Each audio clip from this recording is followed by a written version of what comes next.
ఈ రోజైతే తిరుమలలో మామూలు స్టంట్లు చేయలేదు. ఏం జరిగిందో చెప్తాను, వీడియోని ఎక్కడ స్కిప్ చేయకుండా లాస్ట్ వరకు చూసేయండి. మనకి డ్రైవింగ్ ఇచ్చిన హ్యాపీనెస్ తో నేరుగా ఎత్తుకుని పోయి గోడకు పెట్టేసి ఉంటాను. ఎలాగో బ్రేక్ వేసి టక్క నిలిపేశాను. ఎక్స్పీరియన్స్ చేసిన మాట లోపలికి పోయి బయట వచ్చేది. సెక్యూరిటీ గార్డు ఈ సింబల్ ఏమి నువ్వు పాకిస్తాన్ అడుగుతాడు. ఎందుకు వచ్చింది ఇవన్నీ? గౌరవంగా ఇంట్లో తినేసి ఉంటే అది ఇట్లా అడిగేదంతా ఉండదు కదా గైస్. ఇక వచ్చినాము, తలనొప్పి స్టార్ట్ అయింది. ఏమ్మా నీ ఎక్స్పీరియన్స్ ఎట్లుంది?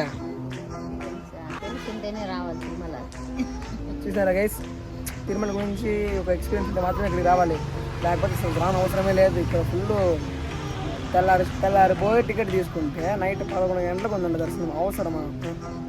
ఇది కమెంట్ సెక్షన్ వేసుకున్నాను తెలుసు, కానీ చెప్తానండి, ఒక నిమిషం చూసి వచ్చేసరికి అంత టైం అసలు వేస్ట్, నిజంగానే వేస్ట్ చెప్తాను.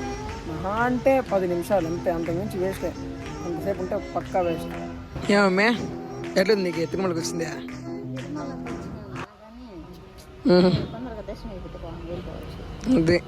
కమెంట్స్ లో నన్ను వేసుకుంటారు నాకు బాగా తెలుసు. నేనైతే నా ఒపీనియన్ చెప్పాను.